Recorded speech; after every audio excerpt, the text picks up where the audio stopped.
वेदांत दर्शन का विचार सागर नाम का एक बहुत सुंदर पुस्तक है। उसको अच्छी तरह से जो लोग साक्षात्कार करना चाहते वो अच्छी तरह से अगर समझ लेते न तो उन्हें वेदांत की भाषा या वेदांत का तत्व ज्ञान जल्दी पच जाता है। विचार सागर ग्रंथ को उसमें लिखा है, जो सुख नित्य प्रकाश विभू, जो सुख नित्य है, प्रकाश स्वरूप है, विभू माना व्यापक है, नाम रूप आधार, मति न लखे जो मति लखे, सो में शुद्ध अपार। नाम और रूप जिसके आधार से टिकते हैं, मति नहीं देख सकती, लेकिन जो मति को देखता है का बेड़ा पार हो गया। तो सनकादि ऋषियों ने ब्रह्मा जी को प्रश्न पूछा और हंसावतार में भगवान ने आकर ब्रह्म विद्या का उपदेश दिया। उससे हंस गीता का प्रागट्य हुआ। तो आज का ये श्लोक कहता है, जैसे स्वप्न बुद्धि द्वारा कल्पित होने से वास्तविक नहीं है, मिथ्या है, वैसे ही शोक मोह सुख दुख तथा संसार भी माया से बुद्धि द्वारा कल्पित होने से वास्तविक नहीं है, मिथ्या है। शोक मोहो सुख दुखम देहापतेश्च मायया, स्वप्नो यथात्मानः ख्याति संस्कृति न तो वास्तविक। ये वास्तविक नहीं है। संसार मिथ्या है तो देह भी मिथ्या है और तुम्हारी बुद्धि भी माया से स्फुरी है।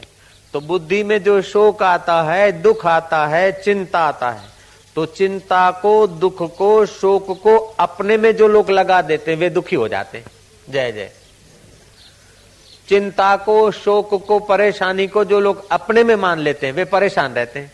लेकिन जब चिंता आए, शोक आए या हर्ष आए तो समझ लेना चाहिए कि आने जाने वाली चीज है। लाइफ में वेदांत तो होना चाहिए, लेकिन वेदांत को स्वीकार करने के लिए तैयारी भी तो होनी चाहिए। दुनिया के सब लोग मित्र हो जाएं, लेकिन जब तक तुम्हारा विचार वेदांती नहीं हुआ तब तक तुम्हारे दुख दूर नहीं होंगे सब। जयराम जी की। और दुनिया के सब लोग शत्रु हो जाएं, तुम्हारा वेदांत निष्ठा में मन ठीक है तो आपको सब लोग मिलकर भी दुखी नहीं कर सकते। कोई शूली चढ़ा सकते हैं, थप्पड़ मार सकते हैं, दो अपशब्द कह सकते हैं, लेकिन जब वेदांत के विचार से आप अपने आप में आ गए तो शब्द भी आपके शरीर तक पहुंचेंगे, आपके मन तक पहुंचेंगे, आपकी बुद्धि तक पहुंचेंगे। आप तक तो संसार का कोई दुख पहुंच ही नहीं सकता। इस समय तुम इतने पवित्र हो कि संसार का कोई दुख पहुंच नहीं सकता। ये जो बम बने ने, एक बम नहीं, 1 करोड़ बम, अरबों बम अभी जो बने हुए उससे 1000 गुने और भी बन जाए, फिर भी तुम्हारे वास्तविक स्वरूप का तो ये बमों के बाप कुछ नहीं बिगाड़ सकते। तुम ऐसी चीज हो। लेकिन जब तुम देह को मैं माना तो ये बम नहीं गिरते, तभी भी विचारों का किसी का छोटा सा बम भी तुम्हारे चित्त में भड़ाके पैदा कर देगा। तो ऐसा दुख नरक में भी नहीं है जितना दुख अज्ञानी बना लेता है, और ऐसा सुख स्वर्ग में भी नहीं है जैसा सुख ज्ञानवान के सानिध्य मात्र से प्राप्त होता है। तुलसीदास जी ने कहा, ज्ञान मान जहां एको नाही, देखत ब्रह्म समान सब माही। एक बार गंगा किनारे झाड़ियों में कुछ विरक्त लोग शाम के टाइम चर्चा कर रहे थे।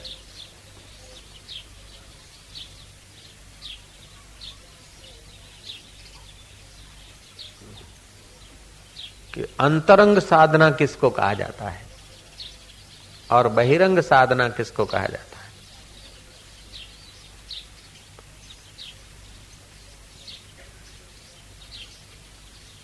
किसी ने कुछ कहा, किसी ने कुछ कहा। फिर झाड़ियों में से एकांतवास करते हुए एक अच्छे विरक्त जवाबदार वेदांती अनुभवी महापुरुष आए। सब उठ खड़े हुए, उनका बड़ा आदर किया। जिनका आदर भगवान कृष्ण करते, राम करते, उनका आदर और लोगों ने किया तो क्या बड़ी बात है। लेकिन ऐसे पुरुषों को आदर अनादर का कोई आदर मिलने से उनको अहंकार नहीं होता। और अनादर मिलने से उनको विषाद नहीं होता। लेकिन आदर करने वाला उनका पुण्य और उनकी कृपा पा लेता है, और अनादर करने वाला प्रकृति का कोप पा लेता है। तो जो ब्रह्मवेताओं के प्रति आदर करता है उसको होम डिलीवरी आनंद और सुख मिलता है, और जो ब्रह्मज्ञानियों के प्रति अनादर का भाव अंदर में भी आ जाए तो फिर महाराज प्रकृति एकदम होम डिलीवरी बिना चार्ज उसके हृदय में होम डिलीवरी कर देगी बेचैनी की, अशांति की। किसी को अशांत करना है तो कोई ब्रह्मज्ञानी के विषय उसके लिए अंदर से कुछ भिड़ा दो, उसको अपने आप अशांत हो जाएगा। और किसी को सुखी करना है, आनंदित करना है, तो किसी न किसी ज्ञानवान के प्रति उसकी श्रद्धा पैदा हो ऐसा वातावरण कर दो। जिस समय हम ब्रह्मवेताओं के प्रति, ब्रह्म परमात्मा के प्रति, ब्रह्मवेताओं के प्रति अपने हृदय में थोड़ा भी कुविचार करते हैं या हेय विचार करते हैं, उस समय बेचैनी चालू हो जाती है। और जिस समय उनमें शंकाएं दिखती है, ऐसा वैसा होता है, हमारी बेचैनी और बुद्धि बैल मार जाती है। और जिस समय ब्रह्म ज्ञानियों के प्रति हृदय में प्रेम उमड़ता है, उनके वचनों के प्रति आदर होता है, फिर चाहे कितनी भी बाई मुसीबतें और वातावरण ऐसा वैसा होता है, लेकिन ब्रह्मवेताओं के प्रति ठीक आदर होता है, तो हमारे हृदय में शांति और आनंद छलकता है, बेपरवाही छलकती है।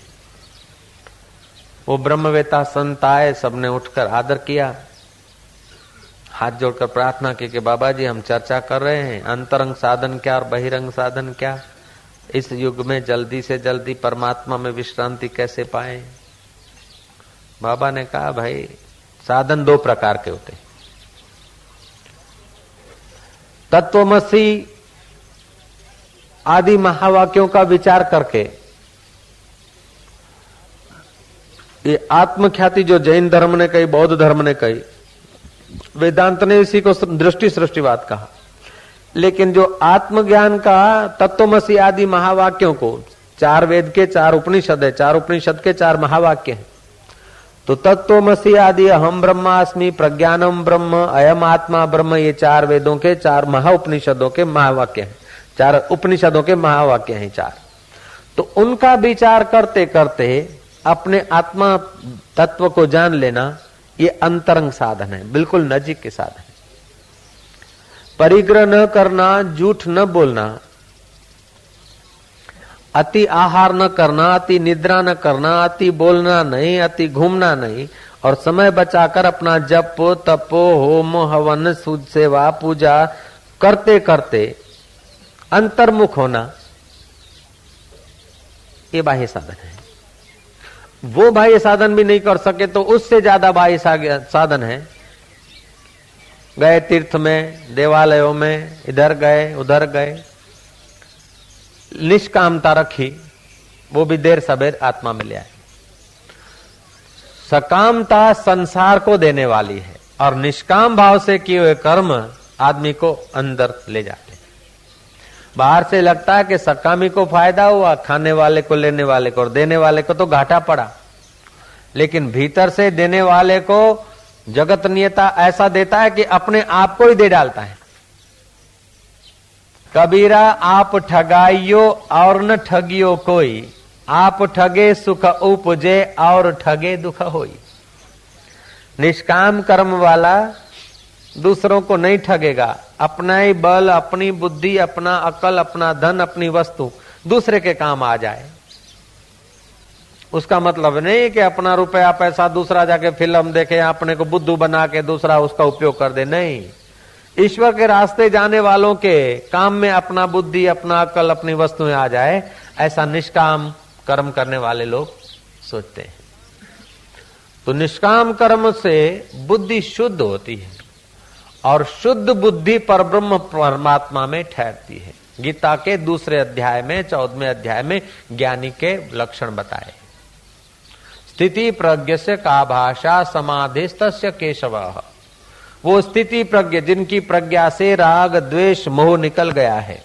आज का श्लोक है, शोक मोहो सुख दुखम देहापतिश्च माया। ये जो शोक दिखता है, दुख लगता है, सुख लगता है, ये सब देह के कारण लगता है। जैसे स्वप्न बुद्धि द्वारा कल्पित होने से वास्तविक नहीं है, मिथ्या है, वैसे ही शोक मोह सुख दुख तथा संसार भी माया से बुद्धि द्वारा कल्पित होने से वास्तविक नहीं है, मिथ्या है। तो इस शरीर जैसे मिथ्या है, ऐसे बुद्धि में आने वाला शोक, मोह, भय, चिंता भी मिथ्या है। इसको मिथ्या मानने से आप निर्दुख हो जाते हैं। आपके बुद्धि में भय आया, शोक आया, चिंता आया, तो आप ये विचार करना कि बुद्धि आत्मख्याति, बुद्धि बदलती रहती है। जो बदलने वाली बाई है उसमें रहने आने वाला दुख सुख अबदल कैसे हो सकता है? वो भी बदलने वाला है। जब शरीर बदलता है, बुद्धि बदलती है, मन बदलता है, तो दुख सुख सदा थोड़े रहेगा। पहली क्षण जो घटना घटती और दुख लगता है, 2 घंटे के बाद वैसा नहीं होता। और वो घटना को आप स्वीकृति नहीं देते, उतना दुख जोर मारता है। कोई महिला का पति स्वर्गवास हो गया, अब वो स्वीकृति दे दे विधवा होने को, क्योंकि पति तो चला गया, चलो अब विधवा होकर जीवन जी लेंगे, बच्चों को पढ़ा लेंगे, कुछ कर लेंगे, तो उसका दुख कम हो जाएगा। लेकिन अब मेरे पति तू का है रे, छोरों का काहे होगा रे, पकड़ पकड़ धम पछाड़ा करें, इससे पति तो वापस आएगा नहीं, लेकिन अपनी पकड़ के कारण बुद्धि में शोक मोह बढ़ जाएगा। लोग क्या कहेंगे, इस प्रकार का बुद्धि में ममता डालते रहोगे तो लोगों के तुम कठपुतलियां हो जाओगे। लेकिन अपनी ओर से हम ठीक कर रहे हैं, फिर लोगों की जैसी बुद्धि हो गई ऐसा कहेंगे, हरिओम तत्सत, और सब गप सब। ऐसा करके जीवन जीने का ढंग आ गया तो लोगों के आप खिलौने नहीं बनेंगे। हम लोग लोगों के खिलौने क्यों बनते हैं कि बुद्धि वृत्ति में जैसा जैसा संस्कार पड़ जाता है वैसे वैसे हम अपने को मान लेते हैं। इसीलिए हम कल्पनाओं के शिकार बन जाते हैं। और ऐसा कोई मनुष्य नहीं है जो संसार को सत्य मानकर, बुद्धि वृत्ति में जो कल्पना आई उसको सच्ची मानकर संसार में जिया हो और सुखी हुआ हो, असंभव है। फिर चाहे भगवान कृष्ण साथ में हो अर्जुन के, लेकिन अर्जुन की बुद्धि में जो कल्पनाएं पकड़ रखी है अर्जुन ने, तो अर्जुन पूरा सुखी नहीं हो रहा है। उद्धव ने जो कल्पनाएं पकड़ रखी और श्री कृष्ण साथ में भी है, फिर भी उद्धव पूर्ण निश्चिंत नहीं हुए। संसार को मिटाना नहीं अथवा भगवान को पाना नहीं, लेकिन बुद्धि से बेवकूफी मिटाना है और बुद्धि को परमात्मा में प्रतिष्ठित करना है। जय जय। परमात्मा तुमसे दूर नहीं, तुम परमात्मा से दूर नहीं। सुख सदा रह नहीं सकता, दुख सदा रह नहीं सकता, और भगवान कभी हट नहीं सकता। लेकिन देखो तो सदा सुख दुख दिखता है और भगवान दिखता ही नहीं। ये बुद्धि का दोष है ना यार। 4 बातों से भगवान बहुत संतुष्ट होते हैं, वो तुम्हारे अंतर्यामी परमात्मा। 4 व्यक्तियों पर विशेष प्रसन्न होते हैं। जो वीर होकर भी विचारवान हो, बलवान होकर भी विचारवान हो, नहीं तो अंधा बल होता और कुछ का कुछ कर डालता। बलवान हो और विचार साथ में रखता हो, उस पर भगवान विशेष खुश होते हैं। धनवान है और दीनता रखता है, उस पर भगवान विशेष खुश है। और कुछ न होते हुए भी कुछ न कुछ देने की भावना रखता है और कुछ दे डालता है। मतलब कंगाल होते हुए भी दान कर देता है।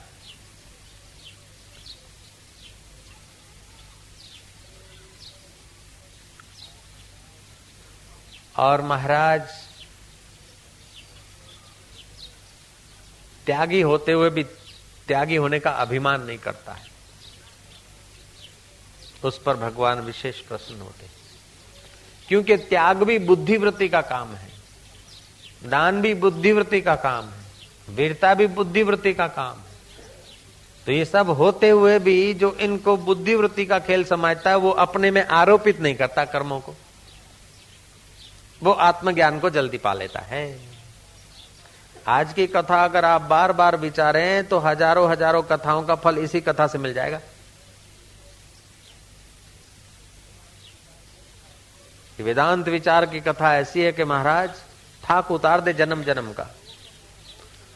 तो शोक मोहो सुखम दुखम देह पतेश्च माया, शोक, मोह, दुख और सुख, ये देह और इंद्रिय मन के साथ जो मिलकर जो भी कुछ होता है वो सब माया है।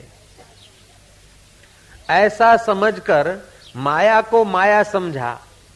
रस्सी को तुमने रस्सी जाना तो सांप गायब हो जाएगा, मरुभूमि को तुमने मरुभूमि जाना तो पानी गायब हो जाएगा, ठूंठे को तुमने ठूंठा जाना तो चोर गायब हो जाएगा। सनकादि ऋषि को ब्रह्मा जी कहते और हंसा अवतार भगवान कहते हैं कि जैसे एक ही मिट्टी से तवा, चलम, घड़ा, घड़ियां, सुराइयां, अनेक बर्तन बनते हैं। मिट्टी एक की एक ही प्रकार के स्वर्ण से अनेक गहने बनते हैं। एक ही जल से अनेक प्रकार की बर्फ की डिजाइनें और खिलौने बन जाते हैं। एक ही शक्कर से अनेक प्रकार के खिलौने बन जाते हैं। ऐसे ही एक ही प्रकार के उस सच्चिदानंद चैतन्य परमात्मा में तुम्हारी बुद्धि अनेक कल्पनाएं कर लेती है। तो आदमी को पुत्र क्यों प्यारा है, पुत्र का मित्र क्यों प्यारा है? कि पुत्र के नाते पुत्र का मित्र प्यारा है, पुत्र के मित्र से पुत्र प्यारा है, और पुत्र से भी अपना शरीर प्यारा है, और शरीर से भी अपनी इंद्रियां प्यारी है, और अपनी बाहिर इंद्रियों से भी अंतर इंद्रियां प्यारी है। जितना आपके नजीक जो चीज है वो उतनी ज्यादा प्यारी है।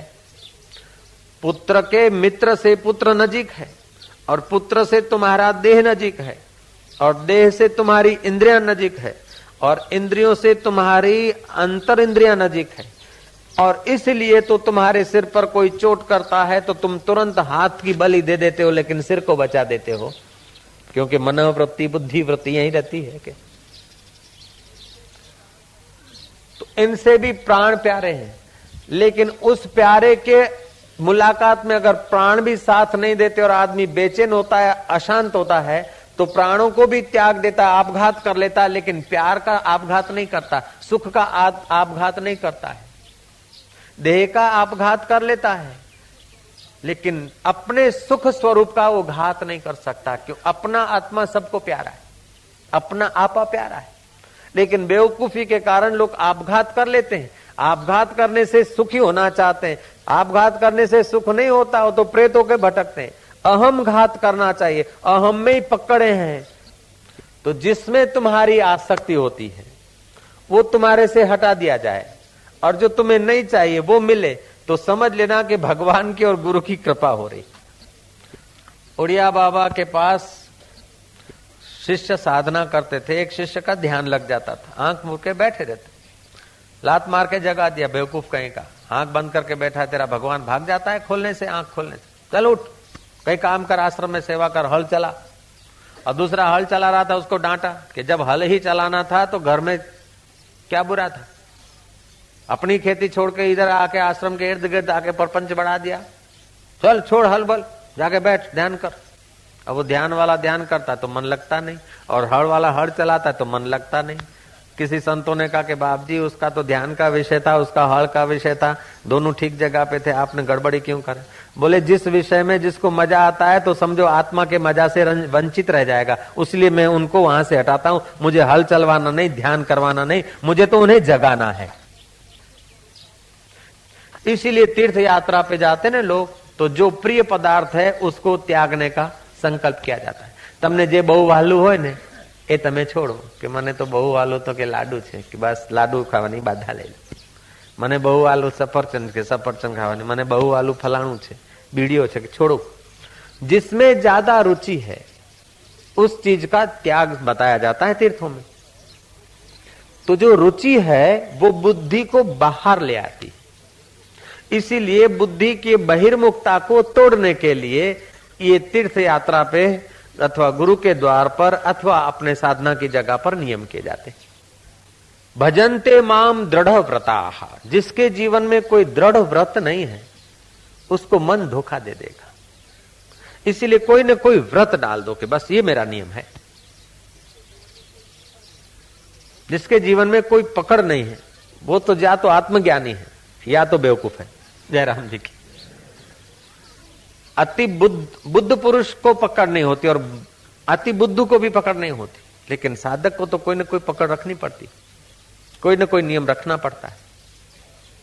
ऐसा कोई नियम रखते हैं कि भाई ब्रह्मचर्य का पुस्तक को इतनी बार पढ़ेंगे, योग वशिष्ठ के पहले प्रकरण को इतनी बार पढ़ेंगे, और पढ़ेंगे ऐसा नहीं पूरा कर डालेंगे, पढ़ेंगे और रुकेंगे, पढ़ेंगे रुकेंगे, जब करते करते पढ़ेंगे, जब करते करते जब करेंगे और रुकेंगे।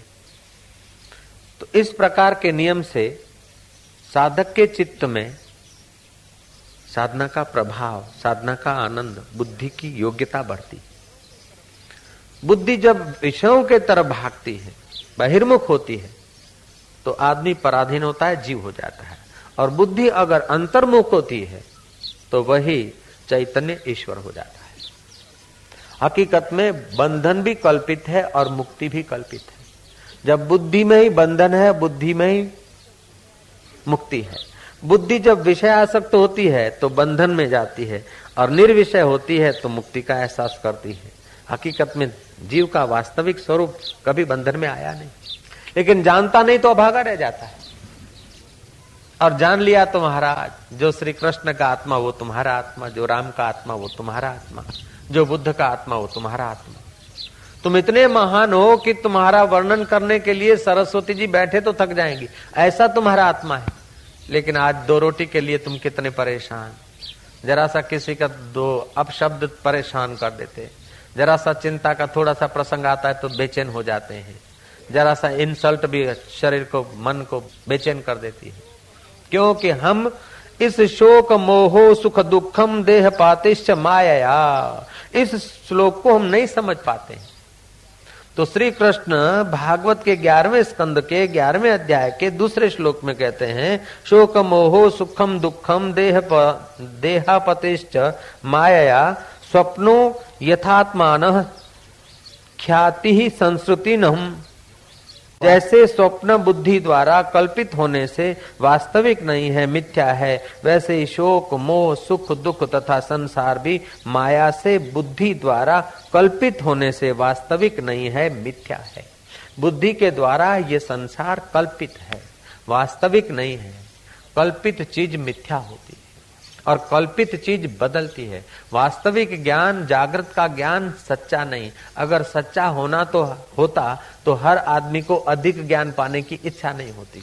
और वास्तविक ज्ञान, संसार का ये जागृत का ज्ञान सच्चा होता तो सबको जगत एक प्रकार का लगता।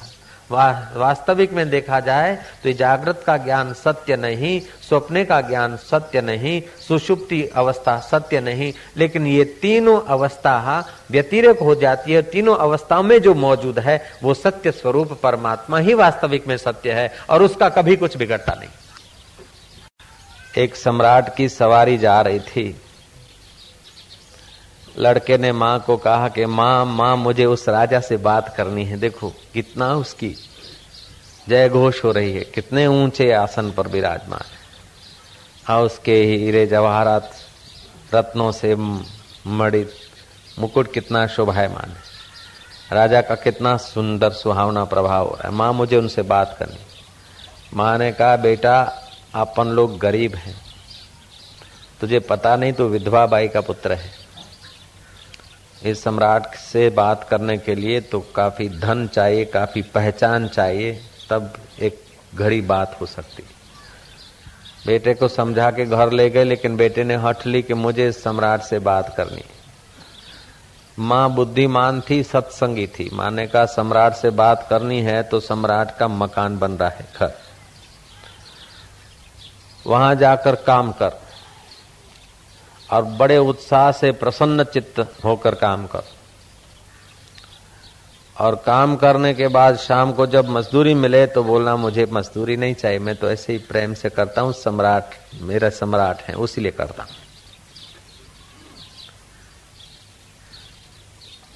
लड़के ने मजदूरी की। 1 दिन 2 दिन 3 दिन 4 दिन बीते, 5 दिन बीते। आखिर महाराज वहां का मैनेजमेंट करने वाले के कान बात गई कि ये तो मजदूरी लेता नहीं, बड़ा उत्साह से काम करता है। और उत्साह से काम करने से आदमी की योग्यता खिलती है। और मनख मजूरी ना राखे तो क्या राखे गौराम, उसका प्रभाव पड़ने लगा। जो निष्काम भाव से करता है उसकी योग्यता भी खिलती है और प्रभाव भी पड़ता है। महाराज धीरे धीरे वो राज दरबार में बात पहुंची वजीर तक कि एक लड़का है, बड़ा उत्साह से काम करता, लेकिन महीनों भर हो गए मजूरी नहीं लेता। हर 3 दिन में मजूरी चुकाते और हर 3 दिन में उसको पूछते, लेकिन बोलता है मुझे मेरी माँ ने मना किया, बदला लिए बिना काम किए जा, ऐसा मेरी माँ का उपदेश। राजा के कान बात आई। राजा ने बुला के पूछा, रे बच्चे, काम करता है पैसे क्यों नहीं लेता? बोले मेरी माँ ने मना किया है कि स्वार्थ त्याग करके ही काम करना ये परमात्मा से मिला देता है, राजा से मिला देता। तो राजन 1 महीने के अंदर ही आपसे तो उसने मिला ही दिया है। राजा ने देखा ऐसे लड़के को मजदूरी करने रखना ये उचित नहीं है, तू मेरी अंगत सेवा करेगा? बोले जरूर, मेरा अहोभाग्य। अंगत सेवा करते करते कभी कोई प्रश्न होता, कभी उत्तर होता, ऐसे करते करते उस बच्चे की थोड़ी बुद्धि का भी विकास हुआ। बड़ों के साथ रहते रहते बड़पन भी आने लगा भीतर। रानी के आगे राजा ने बखान की कि लड़का महीनों के महीने हो गए और कभी खिन्न नहीं हुआ, खिन्न नहीं रहा, कभी फरियाद नहीं की। जो मंजिल चलते हैं वे शिकवा नहीं किया करते, और जो शिकवा किया करते वे अभागे पहुंचा नहीं करते। तो महाराज रानी को कहा कि उस पवित्र हृदय बच्चे को अगर तुम चाहो तो अंतःपुर में रखो। अंतःपुर में बच्चे को रहने को मिला। और रानी का हृदय तो मातृवत था। लड़का बड़े उत्साह से सेवा कर देता था। और महीना बीता, 15 दिन बीते, महीना बीता, 2 महीना बीता, लेकिन लेने की बात नहीं। तो धीरे धीरे तिजोरियां की चाबियां उनको दे दी। विश्वास हो गया जो त्यागी है उसको तिजोरियां की चाबी मिलती। उनको संतान नहीं था। पति पत्नी ने बात करा कि ऐसा बुद्धिमान और कोई भोग वासना अथवा अहंकार की गंध नहीं आती, ऐसा पवित्र लड़का मिला है, इसको क्यों न दत्तक ले ले। दोनों ने मिलकर बच्चे से पूछा कि तू हमारा बेटा हो जाएगा? बोले आप ही का बेटा हूं, मुझे कोई नाराजी नहीं है, मैं तो अपना भाग्य समझूंगा। महाराज लड़के को अपना दत्तक बेटा स्वीकार कर लिया। उत्सव किया गया। राज में सवारी निकली तो राजा के साथ राजकुमार होकर निकला। महाराज राजकुमार ने होकर निकला तो जब भीड़ इकट्ठी हुई दर्शन करने के लिए तो उसकी माँ भी खड़ी थी। लड़का राजा को बोलता है कि पिताजी इजाजत दीजिए, मेरी असली माँ के चरणों में प्रणाम करके आऊं। दत्तक माँ को तो मेरा प्रणाम है जिसने दत्तक लिया है, लेकिन जिसने आप जैसे पिता और दत्तक माँ जैसी माँ दिलाई, ऐसी माँ के चरणों में मैं प्रणाम करके आऊं। राजा खुश हुआ, माँ के चरणों में जाकर प्रणाम किया। बोले बेटा इस राजा के साथ 2 मिनट बात नहीं कर सकता था, अब इसकी गादी पे बैठा, इसकी बराबरी में क्या बात? बोले माँ बात क्या है, ये तेरा ही किमिया आजमाया है कि बिना स्वार्थ के काम करना, तो राजा के साथ मिल गए। माँ ने कहा बेटा ये तो मैंने निस्वार्थ काम करने से राजा के साथ मिला है, लेकिन राजाओं को भी पल भर में उठा और बिठा दे, ऐसे राजाओं का राजा जो परब्रह्म परमात्मा है उसके साथ भी ये निष्कामता मिला देती थी। तो सच्चा सुख कहाँ है इसका पता नहीं, और साधन गलत है उसलिए आदमी दुखी रहता है।